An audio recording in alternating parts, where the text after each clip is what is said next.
Hey, it's Mark with Ida History, and I want to talk about some of the stories that I wrote about in Haunted Boise. And one of them takes place in this cemetery, the Fort Boise Cemetery, after it was moved. Some of the people that are buried up here and moved are the officers. And one officer in particular has a really tragic tale that personifies hard life in the West.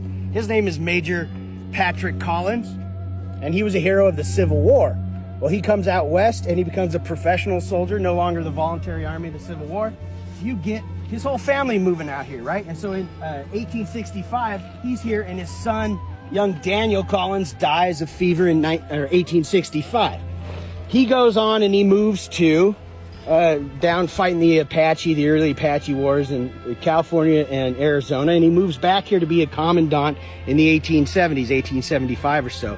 When he's here as the commandant, in 1877, January of 1877, 4 of his boys get, it's either yellow fever or scarlet fever, and they all die within 1 week and are buried up here. A year later, in 1878, he is on parade, and he's in the back of an ambulance-type wagon, and he falls out when the horses go awry and crazy, and he hits his head on a rock and dies of a concussion later on that day at the Fort Hospital. So, life in the Old West.